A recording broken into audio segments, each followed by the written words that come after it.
Ouais, je m'appelle Jean-François Angouette et à l'ENSG, j'ai diverses fonctions ou responsabilités comme des enseignements dans des domaines techniques de la géomatique, comme responsable des enseignements d'une partie des enseignements en général, tout ce qui concerne la géoimagerie. Alors, peut-être que vous connaissez l'imagerie médicale. Ben, la géoimagerie, c'est l'équivalent, mais ce qui est observé, photographié, c'est pas le corps humain ou les organes, c'est la Terre et les différentes parties de la Terre, avec des satellites, avec des avions ou d'autres instruments d'observation. Et puis, je suis aussi le responsable pédagogique du cycle ingénieur de l'ENSG. Alors, responsable pédagogique, en gros, c'est un peu le berger des enseignements, hein, s'assurer que tous les enseignements sont cohérents les uns avec les autres au cours des 3 années du cycle ingénieur.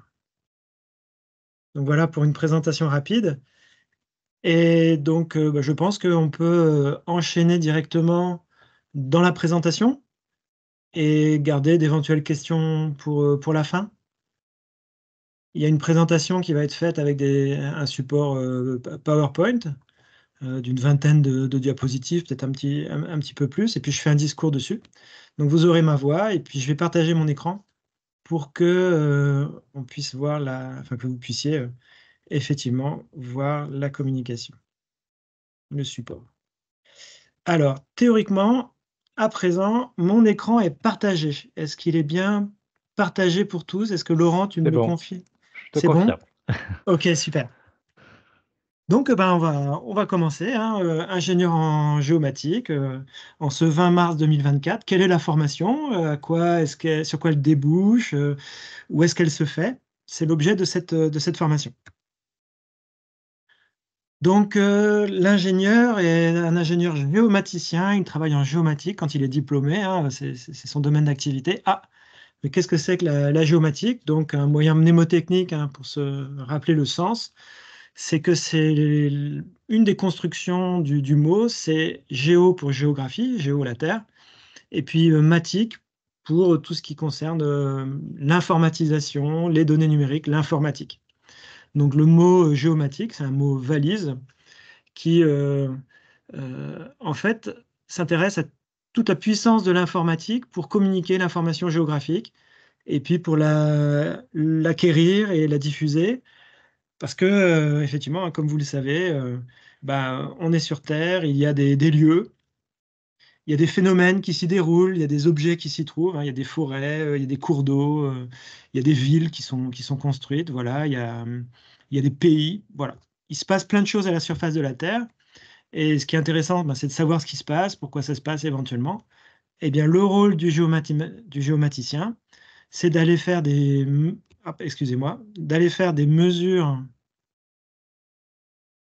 mesures sur le terrain, d'acquérir des données pour mesurer la Terre, de pouvoir analyser les données qui ont été acquises.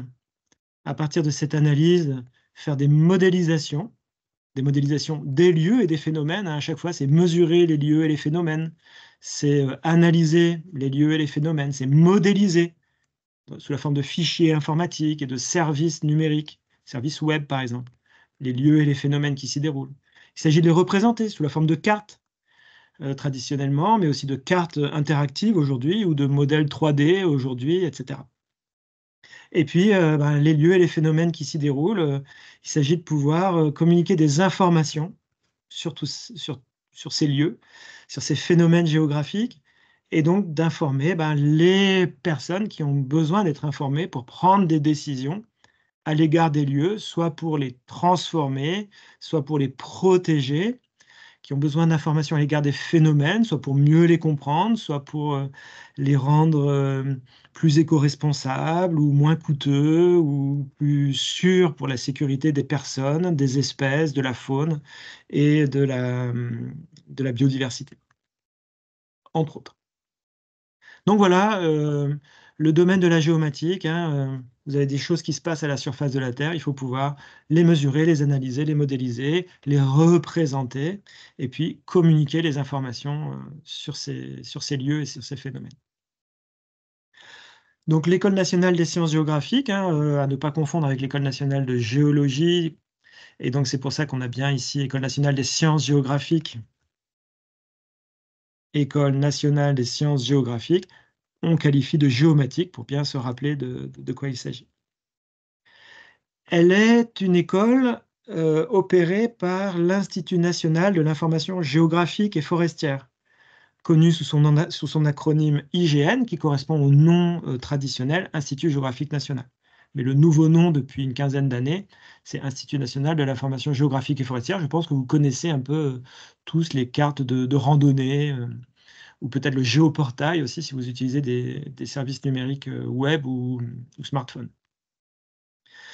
Donc cette école ENSG géomatique, elle est opérée par l'IGN, et l'IGN lui-même est un établissement public, hein, qui a deux ministères de tutelle, le ministère de la Transition écologique et de la cohésion des territoires, et puis aussi le ministère qui est en charge de l'agriculture.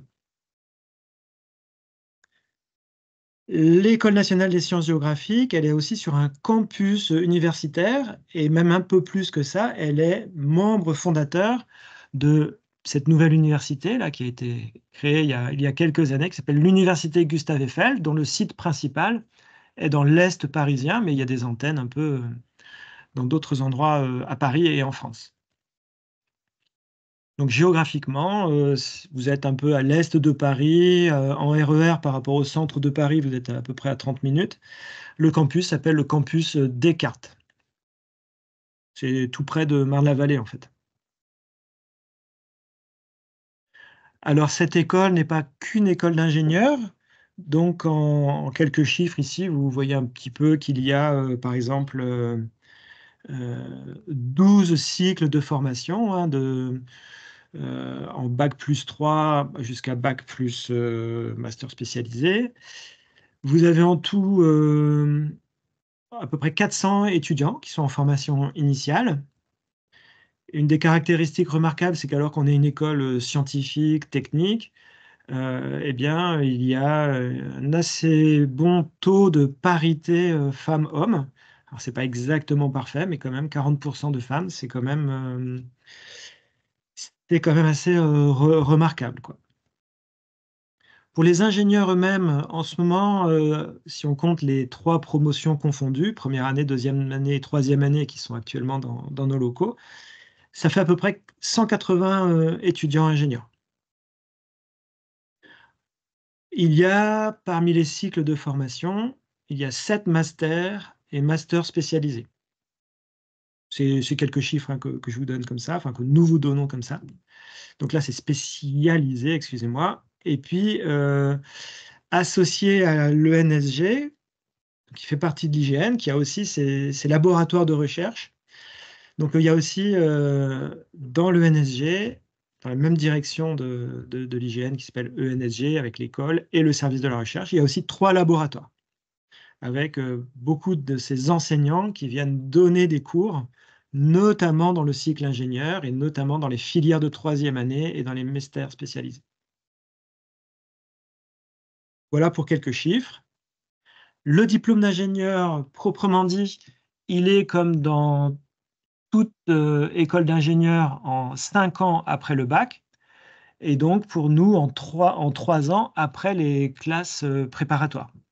Et donc quand je dis ici, enfin quand on met ici première année, deuxième année, et puis en diapositive suivante, il y aura la troisième année, ce sont bien la première année après la classe préparatoire, quand on a été reçu au concours par exemple, ou quand on est rentré sur dossier, mais on va le détailler un petit peu après. Vous avez pas mal de cours, donc vous avez compris ou vous avez l'intuition, hein, que quand j'ai parlé de géographie et puis d'informatique, il y a quelque chose de très scientifique, hein, parce que la géographie, il faut pouvoir aller mesurer les choses sur le terrain. L'informatique, il faut pouvoir manipuler des données et les transmettre. Donc il y a beaucoup de sciences fondamentales qui sont enseignées dans le cursus ingénieur. Et ces sciences fondamentales sont communes et très génériques, mais avec leurs fondements plutôt, voilà, c'est les fondements de ces sciences fondamentales qui sont enseignés en commun dans la première et dans la deuxième année. Tous les étudiants ont ce tronc commun de sciences assez dures au sens scientifique, si je puis me permettre. Et donc il y a un tronc commun. Donc je le détaille un petit peu, j'efface tout ce que je viens de dire, je rentre directement dans la description du tronc commun. Donc vous avez ici, en un certain code couleur, effectivement les matières les plus scientifiques au sens mathématique et physique. Et puis vous avez aussi des enseignements dans d'autres sciences dites humaines et sociales, comme dans toute école d'ingénieur. Et vous avez aussi beaucoup de langues, puisque un ingénieur, quelle que soit l'école, hein, doit être ouvert à un contexte culturel autre que la culture française, et ça passe notamment par les langues. Alors je vais me concentrer sur le premier bloc, ensuite sur ce deuxième bloc de couleurs, et puis après on verra tout ce qui est à droite. Donc les différentes matières, les différentes disciplines de la géomatique, hein, c'est un ensemble de disciplines scientifiques par elles-mêmes. Elles sont listées ici dans le premier cadre.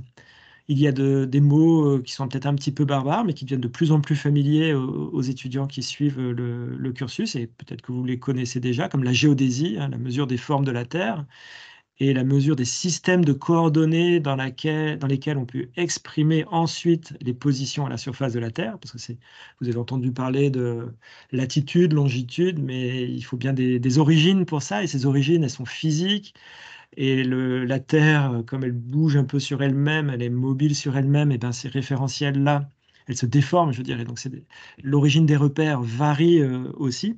Donc il faut pouvoir maîtriser l'origine des repères, objet de la géodésie, et puis après poser finement les détails à cartographier sur le système terrestre, c'est aussi des méthodes de géodésie.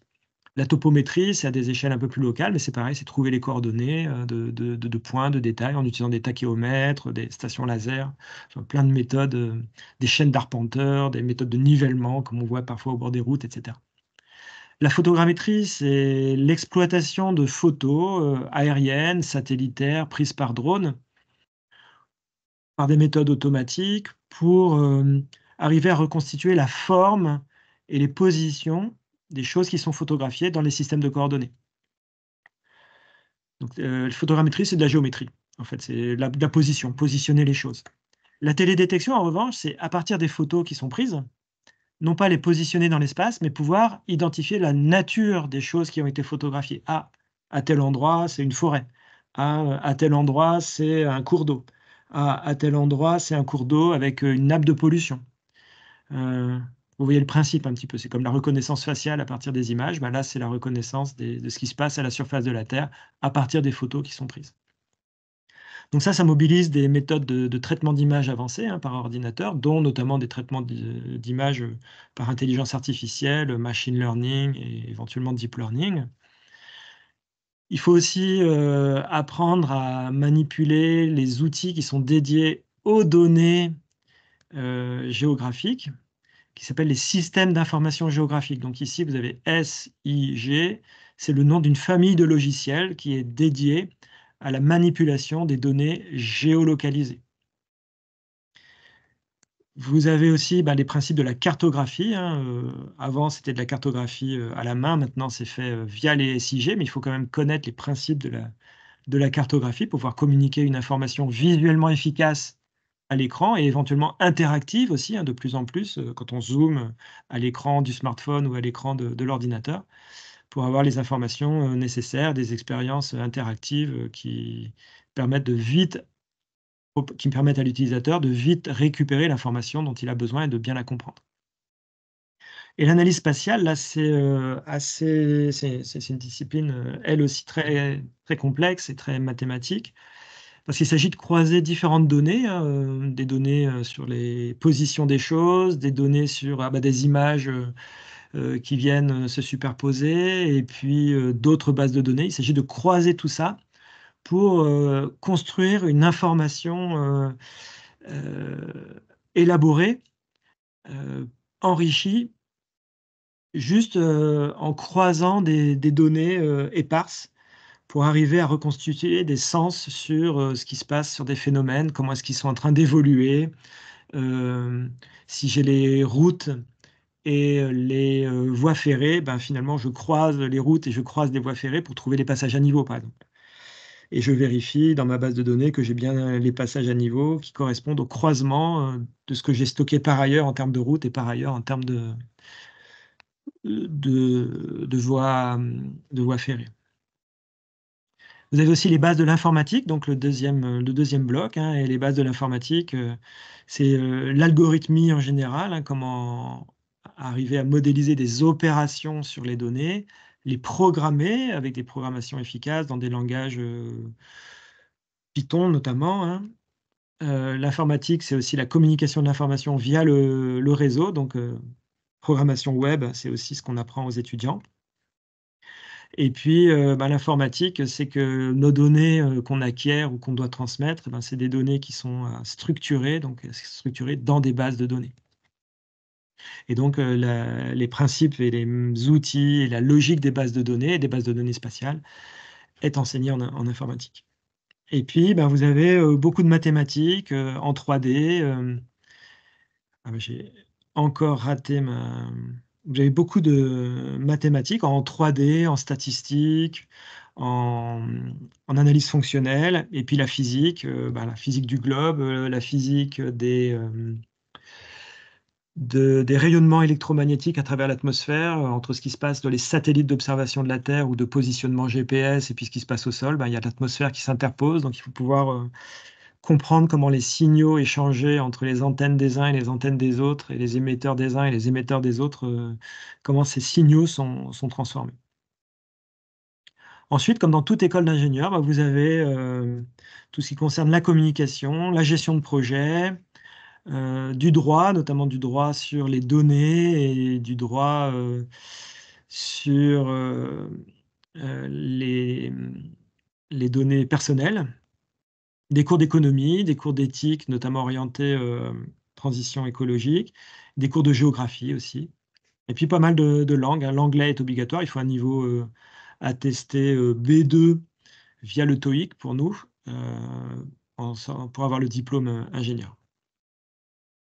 Donc ça, c'est les matières qu'on apprend et sur la droite, c'est, alors bien sûr, il y a des cours théoriques, hein, il y a des TP, des travaux pratiques et des travaux dirigés. Mais il y a aussi beaucoup de, méthodes pédagogiques qui reposent sur les projets et donc en première année, vous avez des projets de programmation scientifique, des projets informatiques qui sont un petit peu plus étendus. En deuxième année, vous avez un projet d'initiation à la recherche. Vous avez aussi un projet de développement informatique. Alors là, je les mentionne comme ça, projet d'initiation à la recherche, projet de développement informatique. Il faut voir que c'est des gros projets dans la scolarité. Sur les, 30 ECTS d'un semestre, le projet d'initiation à la recherche, c'est, 8 de ces ECTS et le projet de développement informatique, c'est pareil, quoi, c'est 8, ou 9. Donc voilà, c'est des gros projets qui prennent du temps, où les étudiants travaillent en groupe et cetera et apprennent, les méthodes de la recherche et puis, travaillent à un développement de projets informatiques à chaque fois pour des commanditaires qui ne sont pas des commanditaires de l'école, hein. Projet d'initiation à la recherche et projet de développement informatique.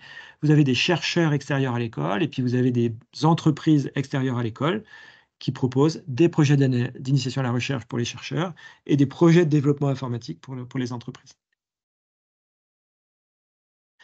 Alors maintenant, la troisième année, là, après le tronc commun, les étudiants sont dispersés en plusieurs filières. En plusieurs filières qui peuvent être internes à l'ENSG, c'est-à-dire qu'on reste à peu près dans les locaux en gros quoi, hein. Donc vous en avez, 8 là à peu près, hein, ou 7. Et puis vous avez aussi des, 3e années qui peuvent être faites dans d'autres écoles. Alors dans d'autres écoles, au titre d'une 3e année, l'école d'ingénieurs de la ville de Paris, l'école nationale de métiers Hauts-France, l'école nationale supérieure de géologie à Nancy. L'école des techniques, bathymétriques et cetera, là, en Bretagne, l'école d'observation et des sciences de la Terre à Strasbourg, l'école nationale des travaux publics de l'État. Donc vous pouvez y aller quand vous êtes étudiant en 3e année, faire une 3e année là-bas, mais vous pouvez aussi faire un double diplôme avec ces écoles-là et puis voir avec d'autres écoles. Sinon, il y a des filières, il y a différentes filières, à l'ENSG. Des filières, concentrées sur l'acquisition des données avec des méthodes de photogrammétrie, de télédétection, de géodésie fine, positionnement et mesure de déformation, c'est de la géodésie fine, c'est de la topométrie fine. Vous avez une filière de Geodata Science, hein, vous vous doutez qu'il y a des données, des volumes de données énormes, et comment prendre des bonnes décisions. Quand on est utilisateur des données géographiques, on a des décisions à prendre concernant les territoires ou des aménagements locaux à faire ou sur la protection de l'environnement. Ben, vous avez plein de données qui sont disponibles, mais comment vous faites pour passer des données à une information qui vous permette d'asseoir des décisions? Ah ben là, vous demandez à un ingénieur diplômé de l'École nationale des sciences géographiques qui a fait cette filière-là, Geodata Science, et il va être capable de vous mouliner toutes les données pour vous informer, pour vous apporter l'information dont vous avez besoin. Autre filière de spécialisation, cartographie, géovisualisation et analyse spatiale. Donc là, il s'agit effectivement d'apprendre à croiser des jeux de données multiples, analyse spatiale, à explorer des données potentiellement volumineuses, comment est-ce qu'on peut les visualiser, pas seulement par des cartes, mais bien sûr aussi par des cartes, mais avec aussi parfois des méthodes un peu plus efficaces quand il y a des données très multiples, très variées, etc. Vous avez une filière qui vous ouvre davantage aux politiques publiques et aux règles et aux réglementations nationales et européennes sur le développement durable et sur le rôle de la géomatique dans cette perspective-là, les outils de la géomatique au profit du développement durable spécifiquement dans les administrations des territoires. Et donc, c'est une filière qui existe aussi en partenariat avec l'université Paris 1.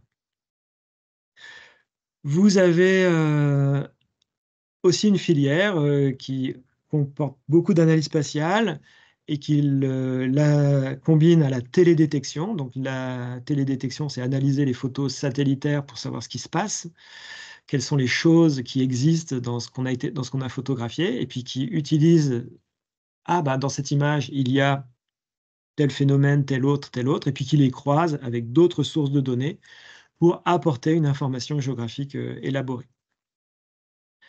Vous avez des filières qui sont beaucoup plus informatiques et très spécialisées en informatique, notamment la filière technologie des systèmes d'information. Là, vous apprenez à faire des développements de haut niveau, toujours autour de la donnée géolocalisée, mais quand même avec beaucoup de big data et autres intelligences artificielles et autres génies algorithmiques.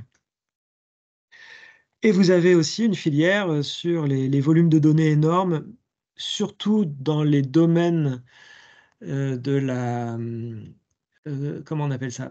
De la gestion des ressources et de l'exploitation des ressources naturelles et environnementales. Et donc là, cette filière, elle a un nom anglais, Geodata Management for Energy Mix, parce que les cours sont en anglais. Et c'est une filière qui est en partenariat, coopérée par l'École nationale des sciences géographiques et par l'école qui s'appelle IFP School, qui est l'école de l'Institut français du pétrole et des énergies renouvelables. Voilà pour les enseignements que suivent les étudiants ingénieurs à notre école. J'ai oublié les stages. Effectivement, comme dans toute école d'ingénieur, il y a des stages. La 3e année, c'est le stage de fin d'études, 6 mois, 30 ECTS. Voilà, c'est un peu l'apothéose où l'étudiant est dans un contexte de recherche ou dans une entreprise et puis déploie toutes ses connaissances et continue d'en apprendre dans un monde professionnel pour des choses qui sont vraiment attendues par les commanditaires. En 2e année, déjà, il y a un peu ce genre de stage un petit peu plus court, plutôt sur 17 semaines, enfin 16 semaines, que sur 5 à 6 mois. Donc là, c'est plutôt 12-13 semaines. C'est un stage pluridisciplinaire qui, souvent, pour les étudiants, se fait à l'étranger. Vous savez que pour avoir un diplôme d'ingénieur, il faut avoir passé un certain moment, enfin, il faut avoir dans sa scolarité d'ingénieur, été confronté à une période d'ouverture culturelle, donc dans un autre pays, idéalement non francophone, mais enfin, non, ça peut être francophone aussi, mais dans un autre pays, dans une autre culture que la France.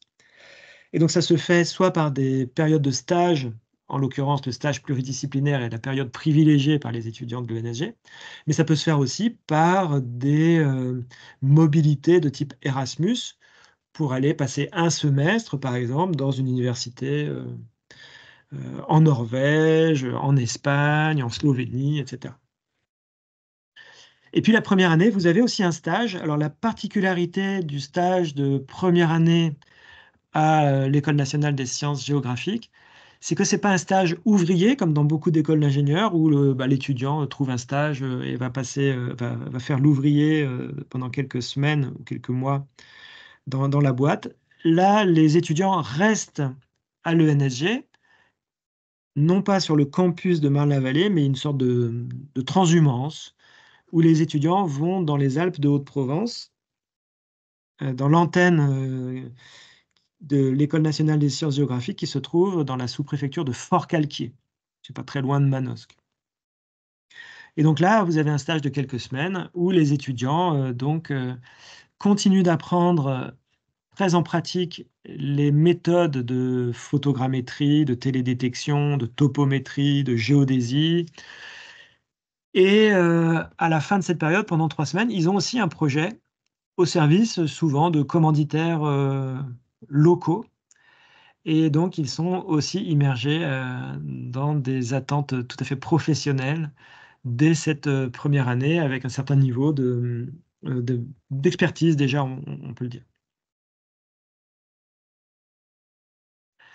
Alors en résumé, hein, il y a plein de termes qui s'associent aux disciplines qu'apprend à maîtriser l'étudiant ingénieur dans notre cycle.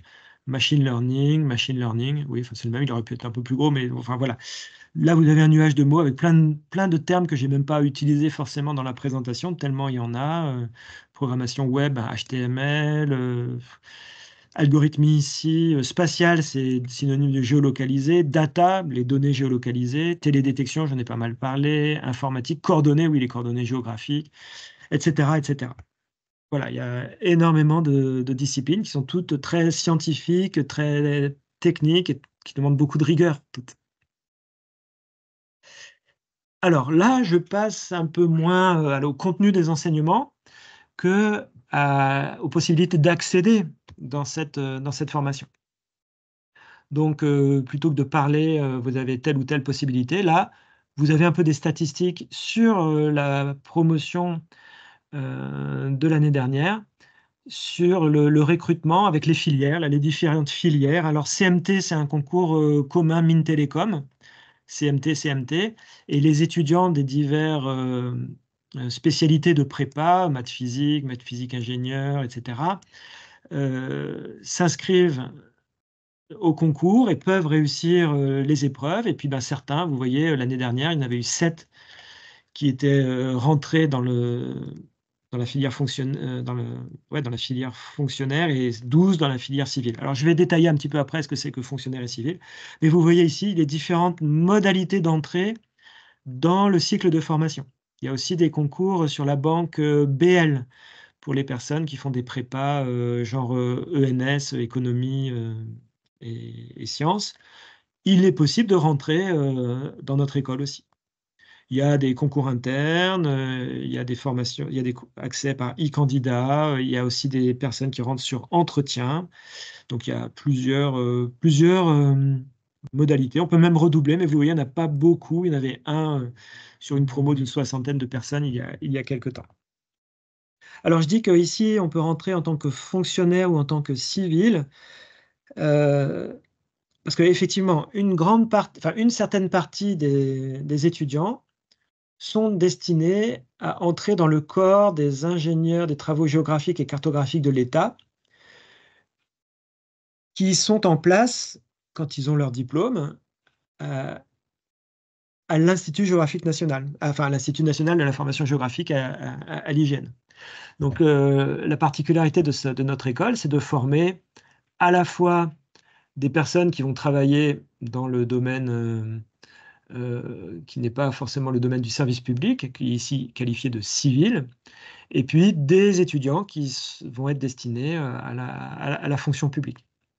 Alors pourquoi est-ce qu'on distingue dès l'entrée, dès le recrutement, fonctionnaire et civil? C'est parce que les fonctionnaires, donc c'est quand ils rentrent, c'est quand ils ont réussi le concours et qu'ils déclarent, «Oui, je veux telle école» et cetera, disent aussi: «Je veux l'intégrer en tant qu'ingénieur civil ou ingénieur fonctionnaire».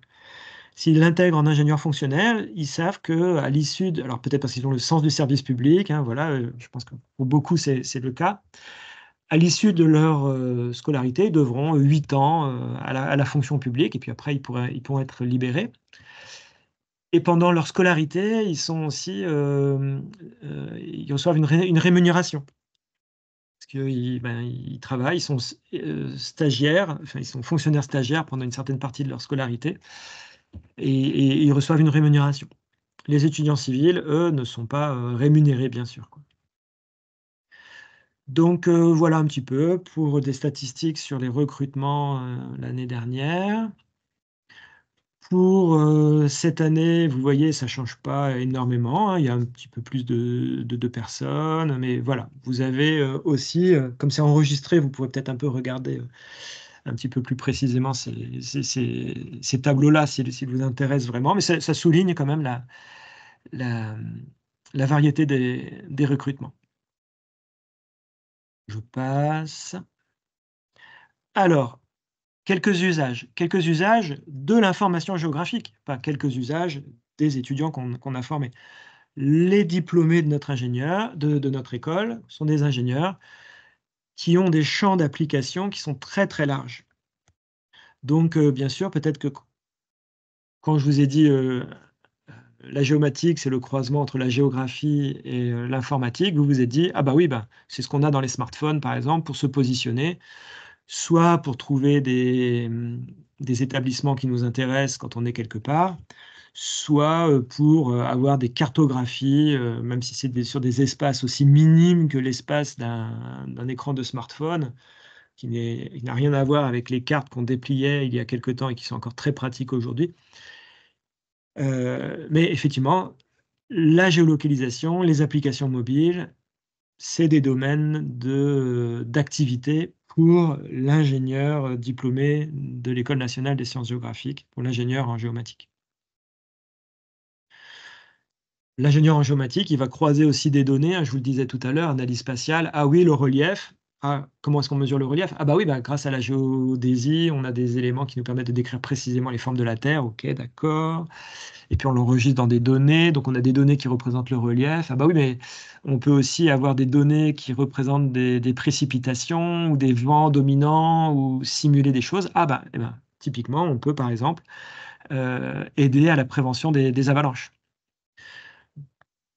Ce que je dis pour les avalanches, hein, ça peut être aussi pour les inondations, hein, tous les plans, des risques là, communaux, au niveau du littoral par exemple, hein, ben, vraiment c'est fait à partir de modélisation du relief et puis de simulation de montée des eaux, pour voir jusqu'où l'eau peut aller et puis donc finalement, si l'eau peut aller jusqu'à telle, élévation par une inondation par une submersion, soudaine, et ben, il va y avoir telle et telle maison qui vont être impactées, ou telle et telle, usine, telle et telle, voilà, telle et telle, ressource cruciale pour la collectivité locale et ses habitants et éventuellement pour les espèces, végétales et animales aussi pour la biodiversité.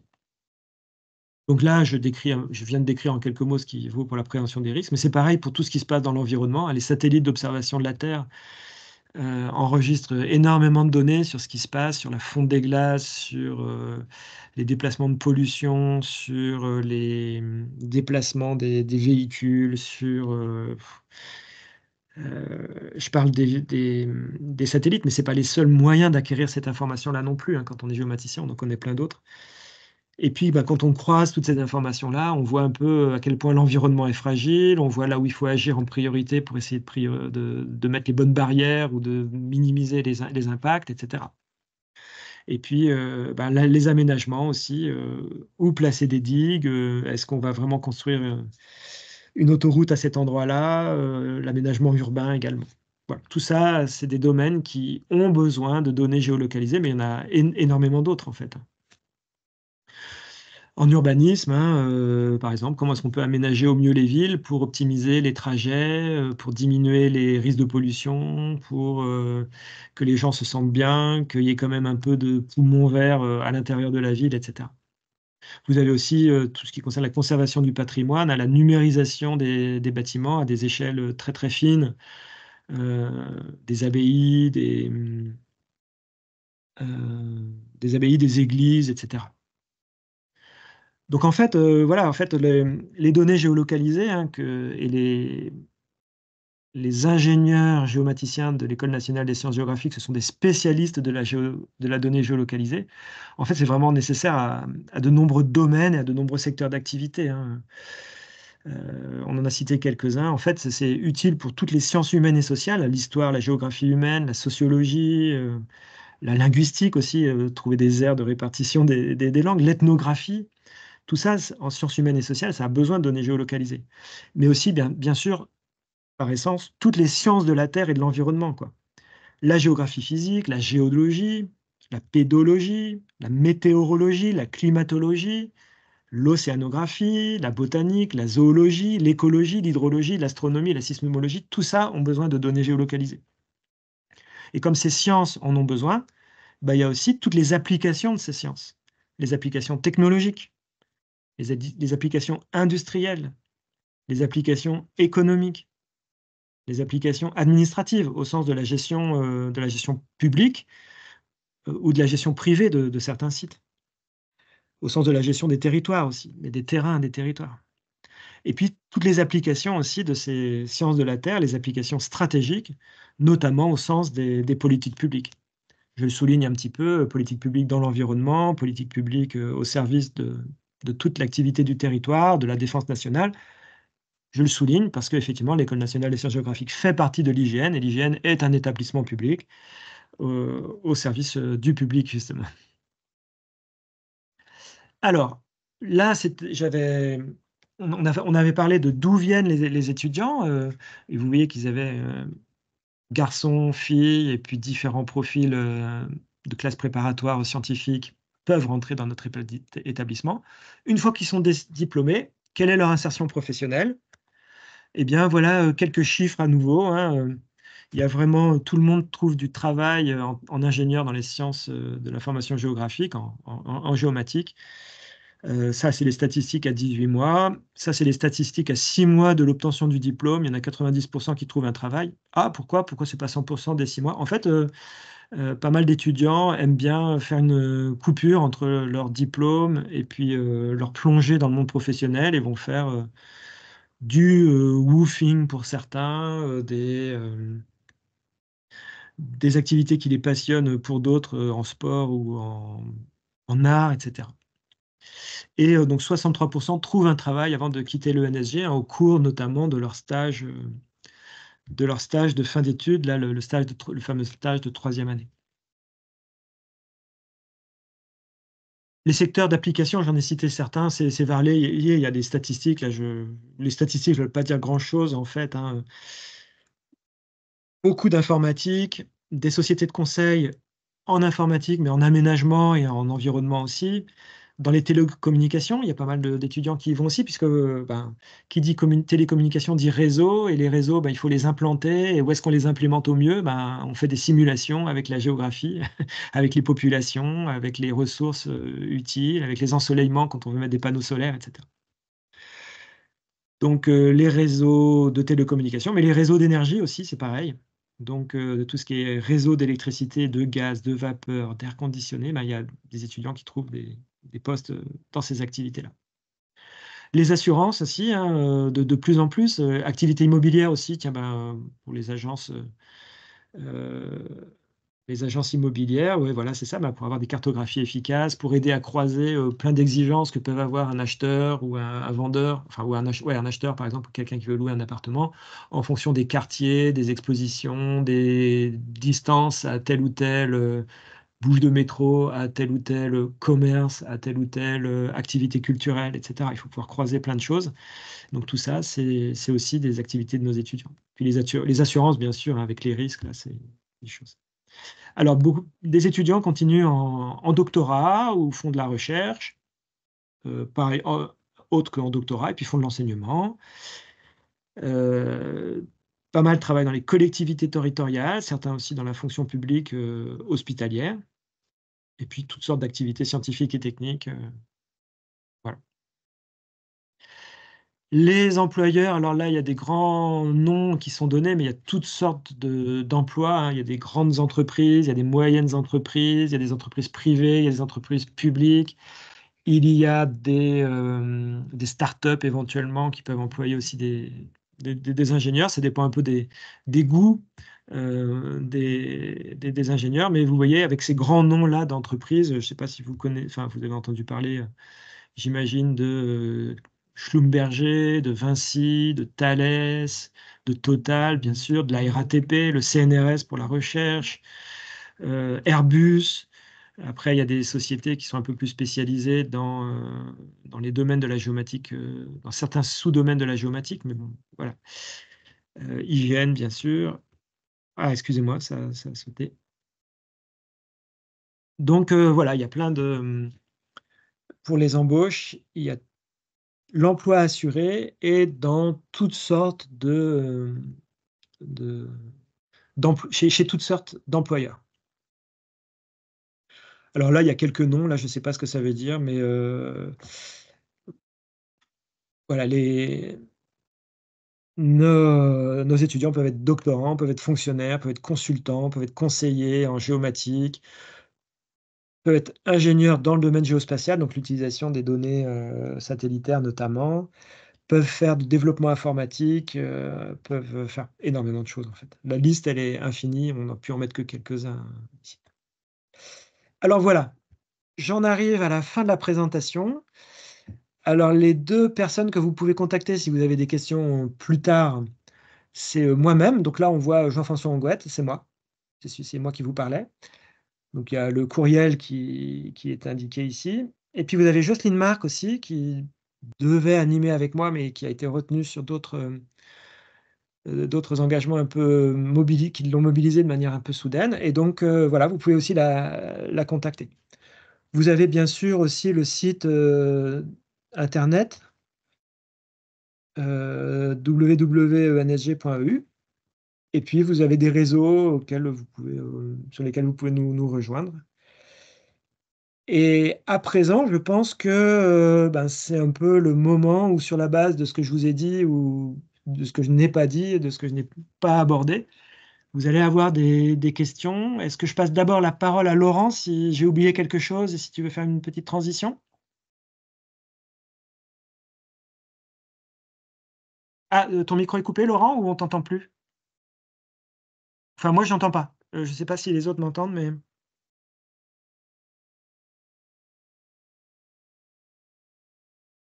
Là, je pense que tu dois m'entendre. Oui, très Non? bien. Voilà, Ouais, pour moi, désolé. c'est reparti. Non, Merci je à toi. disais qu'effectivement, non, j'ai pas de choses à rajouter. Effectivement, l'idée, c'était de lancer la séance de questions-réponses. N'hésitez pas à lever la main. Vous pouvez lever la main virtuellement, du coup, via l'appli, ou sinon à converser via le chat. Et je relayerai vos questions à Jean-François. Il y avait juste une première question qui nous demandait si on pouvait envoyer le diaporama après la présentation. Je pense que Jean-François, tu vois pas d'opposition. On peut envoyer aux participants le diaporama sans...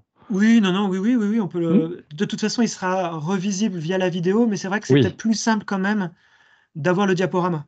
ouais. Donc Bon, il y a je quelques petites coquilles, l'enverrai hein, effectivement. Oui, faudra pas vous formaliser, hein. très bien. Je vous remercie d'avance pour votre bienveillance. Alors, c'est toujours la première question la plus dure et la plus difficile. N'hésitez pas à lever la main ou à nous envoyer votre question sur le chat. Et comme ça, je la lirai. Alors, première question de Gabriel. Quels sont les requis pour passer de la licence géomètre au cycle d'ingénieur et combien de places y a-t-il?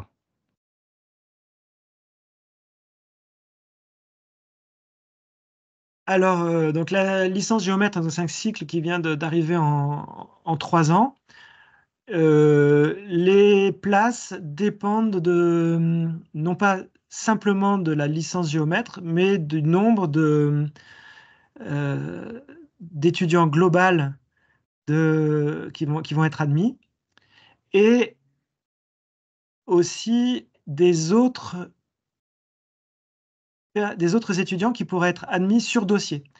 Donc pour passer de la licence géomètre au cycle ingénieur, c'est sur dossier que ça se fait, et il y a d'autres personnes que les étudiants de licence géomètre qui peuvent rentrer sur dossier. Donc ça fait un petit pool d'une dizaine de personnes, on va dire, par exemple, pour une promo de 60.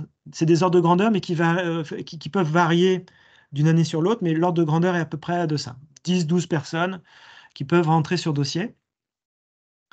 Et il peut y avoir un petit peu plus de personnes qui rentrent sur dossier s'il n'y a pas tout à fait le nombre de personnes qui rentrent en cycle ingénieur sur la base des concours, etc. Donc traditionnellement, finalement, les statistiques sur les années précédentes, pour passer de la licence géomètre au cycle ingénieur, en gros, c'est 2 étudiants à peu près, en moyenne, hein, sur les 5 ou 6 dernières années, peut-être 2 ou peut-être un petit peu 2, quelque chose, 2,3, 2,4, qui passent du cycle géomètre au cycle ingénieur. Après avoir bien sûr réussi le cycle géomètre, et à la condition aussi de pouvoir réussir l'examen sur dossier. Bon, il faut juste effectivement dire que c'est une passerelle qui est possible, mais en soi, c'est une licence professionnelle. Donc, comme le dit le terme, l'idée de la licence professionnelle, c'est en 3 ans, c'est à la suite d'intégrer un emploi. C'est l'objectif de cette licence professionnelle. Donc, c'est pour ça que Jean-François le disait très bien, c'est qu'il y avait une passerelle possible, mais avec un recrutement où on recrute les personnes les plus motivées et sur dossier, du coup, en fonction des différents résultats. Sur dossier et avec une épreuve, quoi. Enfin, quand je Oui, dis avec épreuve, en oui. fait, oui, effectivement, peut-être que j'ai pas été très clair non plus. C'est quand je disais concours sur dossier, enfin entrée sur dossier, c'est sélection sur dossier et après quelques épreuves Mm. qui sont soit que des épreuves orales, soit des épreuves en plus avec des QCM en anglais et en maths. Une question de Clotilde. La LV2 est-elle obligatoire sur la troisième année? Non, sur les 2 premières années, oui, mais pas sur la troisième. Oui. Est-ce qu'il y a d'autres questions? Vous êtes très sage par rapport à l'autre portes ouvertes Ah oui? virtuelle. N'hésitez pas, hein, vous pouvez même intervenir en direct, vous levez la main et vous pouvez intervenir en direct. Oui, que vous soyez étudiant ou parent ou... Ah, voilà, il y a Alain qui veut intervenir. Allez-y. Oui, moi j'aurais voulu, si c'était possible, merci, avoir un peu une mise en regard de vos chiffres là de nombre par rapport aux gens qui postulent, puisque ce qui est important, c'est le taux d'accès. Finalement, vous avez 12 personnes, OK, mais est-ce qu'il y en a 20 qui ont été candidats, ou 200 ou 3000? Voilà. Est-ce que ça, vous pouvez nous répondre? Parce que pour une personne qui est en train de se poser des questions sur son avenir, elle veut savoir effectivement en termes de taux d'accès, quelle est la... Ça, je ne me rends pas du tout compte quel est le marché. Voilà, vos 12 candidats par SupMathsP, ou bien les 3 ou 2 par voie externe. Est-ce que ça représente des proportions faibles ou fortes du nombre de personnes qui sont motivées et qui font effectivement cette démarche? Si c'est possible d'avoir cette vision-là. Alors, je commence à répondre, Laurent, si tu veux? Oui, vas-y, vas-y, vas-y. Alors, pour les candidats sur dossier, euh, il y a certains dossiers qui sont reçus, donc qui sont écartés tout de suite, enfin, où les étudiants sont écartés tout de suite sur la base du dossier. Là, il y a peut-être une soixantaine, entre 60 et 80 dossiers qui arrivent euh, depuis le territoire métropolitain et puis aussi de l'étranger, dans les pays francophones. Donc, voilà, en gros. Après, il y a peut-être beaucoup de dossiers enfin, une forte proportion qui est écartée, non pas pour des raisons pifométriques, mais juste parce que le profil ne correspondait pas, en fait. Et donc, après, parmi les personnes qui passent les épreuves nécessaires après la sélection des dossiers, les personnes qui sont présélectionnées, qui sont admises en admissibilité, si vous voulez, il y en a peut-être, je sais pas, une vingtaine, 20-25 à peu près. C'est à peu près stable sur les années précédentes. Et donc finalement, pour ceux qui arrivent jusque-là, ça fait 1 sur 2. Après, pour les concours en classe préparatoire, là, c'est un petit peu différent, quoi. Le concours, il est commun à je ne sais plus combien d'écoles, 7 ou 8 actuellement. Mm. Peut-être Laurent saura le dire mieux. Et là, il Parce- y a mm. 2 500 candidats qui sont retenus pour l'oral et je ne sais pas combien qui avaient auparavant Mm. pu passer les écrits, quoi. En fait, ça dépend des différentes séries et des Ah concours oui. en soi. C'est vrai que c'est assez difficile et vous avez raison de poser cette question, mais c'est assez difficile de vous donner un taux en soi, parce que, comme le disait Jean-François, il y a différentes voies d'accès derrière. Et sur les concours, en fait, ça dépend vraiment des filières comme MP, MPI, PC, etc., où en fait, on a différentes filières et chaque année, ça change. Par exemple, là, sur MPI, on a eu un énorme succès cette année, où on a effectivement une liste d'attente qui était très, très longue derrière. Et l'année d'avant, bah, c'était pas des MP, il n'y avait pas MPI, mais c'était pas des MP qui étaient dedans, mais c'était plutôt des PC. Donc voilà. Après, pour tout vous dire et vous rassurer, on est une école, donc on est une école à taille humaine, donc on est une petite école. Comme Jean-François le disait, on est sur une promo de primo-entrants de 60 en cycle d'ingénieur. Donc vraiment, voilà, et en plus de ça, on a la chance, voire peut-être des fois la malchance, d'avoir un domaine qui n'est pas connu du grand public. Donc ça veut dire qu'effectivement, on n'est pas sur des flots et un flux de plus de 2000 dossiers, 3000 dossiers ou 4000, voire 10 000 dossiers que pourraient connaître d'autres écoles ou des business schools. On est vraiment sur effectivement plus sur des cinquantaines de candidats, centaines de candidats, où là, effectivement, après, derrière, on arrive, bon an, mal an, à trouver nos 60 étudiants en fonction des sélections, en fonction de comment on explique aussi la discipline, parce que certaines personnes peuvent être mal aiguillées. Donc, nous, on prend le temps, effectivement, d'aiguiller et d'étudier les dossiers et et les candidatures. Voilà. Il y a une question. Pardon. Ah oui, Alain, il veut toujours Non, non, intervenir. non, je voulais vous remercier parce que c'est Très très clair. bien. Merci beaucoup. Il y a une deuxième question de Clotilde, c'est quels sont les langages de programmation utilisés majoritairement? Ah, c'est essentiellement Python, hein. Alors, il y a d'autres langages, hein. Java, JavaScript. Il y a aussi un peu de R, le langage R pour les statistiques dans certaines filières. Mais essentiellement, voilà,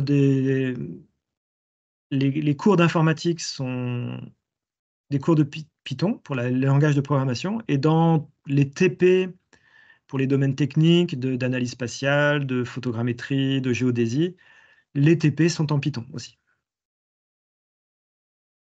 Une question de Isaac. Je lis les questions après. Je vois qu'Adam lève la main, mais je lis des dernières questions. Une question d'Isaac, c'est votre diapo sur les recrutements ne mentionne pas de candidats issus de la prépa TSI. Les écartez-vous? Non, on les écarte pas. Je pense qu'il y en a un cette année, non? Oui, il y en a un cette année, effectivement. Alors, TSI, effectivement, généralement, par tradition, on recrute un candidat par an. J'étais juste en train de vérifier avant de vous répondre, mais effectivement, c'était l'année dernière, il y a eu une petite difficulté, un petit couac l'année dernière, où on n'avait pas déclaré de place pour les TSI, mais effectivement, on recrute bien des TSI pour pour le concours de cette année.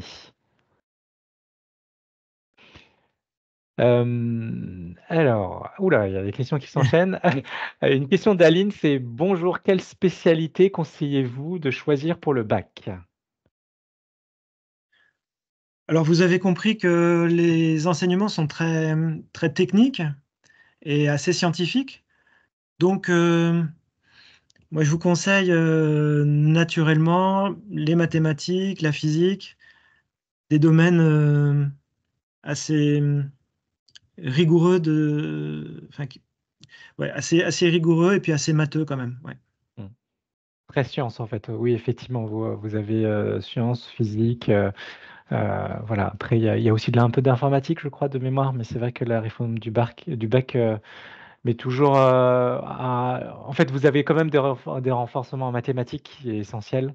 Mais je me rappelle plus trop parce que la réforme du bac, il y a eu un ministre qui a rechangé la réforme. Oui, Mais voilà, sur les durées en plus, là. oui, voilà, c'est ça. Mais voilà, en tout cas, ce que disait Jean-François, c'est vraiment un bagage scientifique qui est demandé derrière, tout en sachant que, comme le disait Jean-François aussi, c'est qu'on recrute aussi des prépa BL. Donc, ce sont des littéraires, entre guillemets, qui ont ce bagage scientifique aussi derrière. Donc, on choisit une prépa plutôt littéraire, mais avec toujours ce maintien du bagage scientifique. Oui, et puis ils font pas mal de maths orientées éventuellement économie pour ceux Mm. qui poursuivraient dans ces disciplines-là, mais ils ont aussi pas mal de mathématiques en fait. Oui. Alors, je vais laisser la parole à Adam avant de lire les restants des questions. Oui, bonjour, vous m'entendez? Oui, Oui, Ah super. Oui, je m'excuse d'arriver aussi tard. J'ai pas pu arriver avant au meeting. Oui, j'avais une question du coup. Moi, j'ai une licence en géographie aménagement, donc de l'université de Lille, et là, j'occupe actuellement un poste de technicien SIG à Compiègne. Et du coup, j'aimerais savoir si il y avait je pense que ça a déjà été dit, mais des passerelles pour justement arriver en diplôme d'ingénieur. Parce que j'avais vu sur Pass Ingénieur, il me semble que c'était des concours qui étaient ouverts très mathématiques et informatiques. Et voilà, avoir un peu plus d'informations là-dessus, c'était possible. alors c'est Sur- possible effectivement de rentrer en école d'ingénieur sur dossier. Donc ça fait partie un peu des dossiers dont je parlais tout à l'heure. Donc effectivement, c'est sur dossier que vous pouvez rentrer. Et vous pouvez, alors avec une licence professionnelle, ce sera plutôt pour rentrer en première année. Mais peut-être que certains parmi vous, ou peut-être que vous connaissez d'autres personnes aussi qui peuvent avoir peut-être des diplômes genre Master M1 ou des choses comme ça. Et là, vous pourriez rentrer, enfin, vous pourriez avoir une épreuve sur dossier, mais pour rentrer en deuxième année. Il y a Ok, quelques petites passerelles à ce niveau-là aussi. Et en fonction de l'expérience professionnelle, ça peut jouer éventuellement aussi un petit peu. d'accord, ok. Donc l'expérience professionnelle que j'acquiers en ce moment en tant que géomaticien au niveau technicien, c'est quand même valorisé dans le dossier pour postuler chez vous, du coup, ou Euh, c'est simplement le dossier au niveau scolaire qui est jugé? alors formellement, on a des contraintes formelles sur les diplômes, sur les Ok, niveaux des diplômes. En ok. revanche, il y a d'autres mécanismes éventuellement aussi que vous pouvez utiliser en combinaison. Par exemple, des mécanismes de validation des acquis de l'expérience. Mm. Peut-être qu'avec votre expérience professionnelle ajoutée à votre licence professionnelle, peut-être que vous pouvez valider auprès d'une université numéro 1 ou numéro 2, je ne sais pas laquelle, ou un autre établissement, des compétences de niveau M1 qui seraient des compétences que vous avez acquises, cultivées, développées grâce à votre expérience professionnelle. Et à ce moment-là, sur cette base-là, bah, vous pouvez prétendre à rentrer dans en dossier à l'ENSG en deuxième année, par exemple. Ok, très bien. Bah, je vous remercie. Vous avez pas mal de mécanismes à votre disposition aussi, hein. Oui. Ok, très bien. Je vous remercie, Et, super.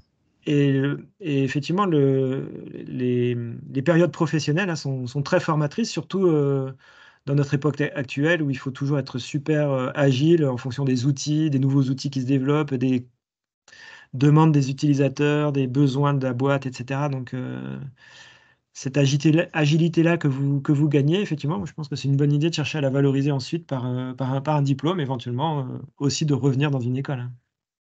Ok, très. Une question de Lina. Je suis dans une filière où je n'ai pas beaucoup d'informatique, PC. Est-ce que si j'intègre l'ENSG, j'aurai du retard dans cette matière? Non, vous n'aurez aucun retard dans la matière. Si vous avez un peu l'esprit assez séduit par l'informatique, même si vous n'en avez pas fait beaucoup, à l'ENSG, quand vous arrivez, même avant que vous arrivez, les profs d'informatique peuvent vous conseiller, si vous voulez vous sentir un peu plus en confiance vous-même lors de la rentrée et pour les autres cours, ils vous invitent à regarder des formations en ligne qui sont vraiment très très claires et très très bien faites. Et donc ça vous donne, vous, des éléments qui vous donnent un peu confiance et puis qui vous donnent l'impression de suivre, enfin, et puis qui vous assurent un petit peu que vous allez suivre les cours, les TP, etc.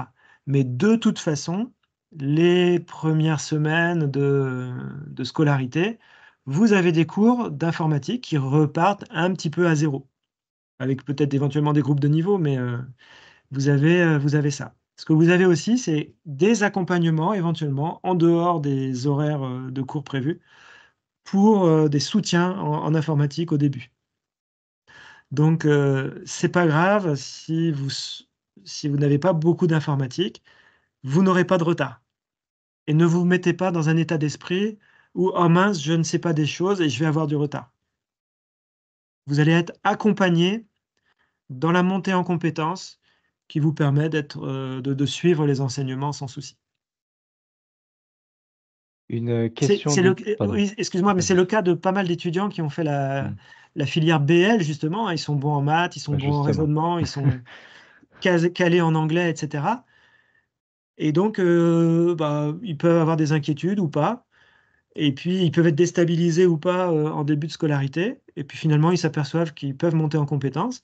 Et puis, là, il y a quelques mois, il y a un étudiant BL qui a soutenu sa thèse en traitement d'image avec des méthodes de haut niveau, intelligence artificielle, etc., avec des algorithmes mathématiques de haut niveau qu'il a conçus lui-même. Et il venait de filière BL. Donc, il y a vraiment... il faut vraiment pas avoir de complexe pour vous dire ah mince, j'ai pas beaucoup d'expérience en informatique. Ah oui, moi finalement j'ai répondu alors j'avais pas C'est fait ça, tu attention. as répondu à la question de Louis. à la question de Madame Gouget. Bon ben voilà. Oui, tout à fait. Une question de Corentin. Bonjour. Comment est réparti le recrutement entre les filières MP et MPI et cette proportion est-elle amenée à évoluer? Y a-t-il des différences de réussite, difficulté entre les étudiants venant de ces deux prépas? Alors pour le recrutement, moi je sais pas trop, mais il y a des demandes qui sont faites avec des répartitions pour l'École nationale des sciences géographiques et les autres écoles du concours commun. Ensuite, est-ce qu'il y a des différences de réussite, difficulté dans les étudiants venant de ces deux prépas? Non, pas particulièrement. Pas statistiquement, non. Hein. Il y en a certains qui se relâchent, il y en a d'autres qui s'éclatent. Et donc là, c'est plutôt c'est pas vraiment le background de la formation qui compte. C'est vraiment un peu la manière dont l'étudiant s'épanouit dans ses études. Hein. C'est plutôt ça qui fait c'est pas ses compétences passées, c'est plutôt la manière dont il s'approprie les compétences à l'ENSG qui fait la répartition. Et je pense pas qu'il y ait de corrélation entre d'où viennent les étudiants et leur réussite. Et juste pour vous rassurer, Corentin, sur la première partie de la question, sur la répartition du recrutement, en fait, on met des chiffres, des objectifs, on va dire, entre guillemets, symboliques de recrutement pour arriver à une promo qui est effectivement à peu près de 60 élèves.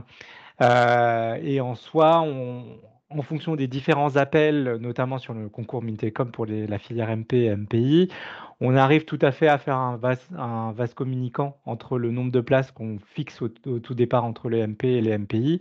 Si on voit bien si on voit qu'il y a plus de MPI qui demandent l'école que de MP, ben derrière on transfère ces places. Et ça, on le fait assez souvent. Cette année, ça a été le cas. Hein. Cette année, on a vu qu'il y avait un grand attrait pour notre école pour les filières MPI. Et donc, du coup, effectivement, ça nous a permis de transvaser ces différents objectifs en termes de recrutement. Et je vois, Corentin, vous avez levé la main, mais vous l'avez enlevé. Ah, non, vous ne voulez plus parler. Peut-être le micro ne fonctionne plus. En attendant le retour de Corentin, est-ce que vous avez d'autres questions? On a dépassé un tout petit peu l'horaire, mais on peut prendre d'autres questions si vous en avez. J'ai pas l'impression, je vois plus rien bouger. Non, Corentin, vous voulez plus intervenir? Une fois, 2 fois, 3 fois. Non, question. Bon, ben, il ne nous reste plus qu'à vous remercier voilà, pour votre participation à cette porte ouverte virtuelle. On espère qu'on a répondu à vos questions. Vous avez relevé l'adresse de Jean-François et celle de Jocelyne Marc. N'hésitez pas à nous écrire. Ou si vous ne l'avez pas relevé, vous pouvez aussi nous écrire à communication@ensg.eu ou sinon concours@ensg.eu. On transférera avec grand plaisir vos questions à Jean-François. Merci. Et pour la diffusion du PowerPoint, alors, comment est-ce qu'on diffuse Ce qu'on va faire, c'est que de toute façon, on aura la liste des différentes personnes qui ont été Ah oui, présents. Et derrière, bah, on vous enverra le PowerPoint. On va croiser en fonction des tableaux d'inscription qu'on a eu effectivement via le formulaire. Si vous n'avez pas reçu le PowerPoint d'ici quelques jours, n'hésitez pas à nous le rappeler sur l'adresse communication@ensg.eu sans problème. Voilà, en tout cas, un grand merci à vous et je vous souhaite, enfin, nous vous souhaitons une bonne soirée. oui, et puis de vous voir bientôt. Une bonne réussite dans vos études et à bientôt peut-être à l'ENSG. Très bien. Merci Jean-François. Bonne soirée à tous.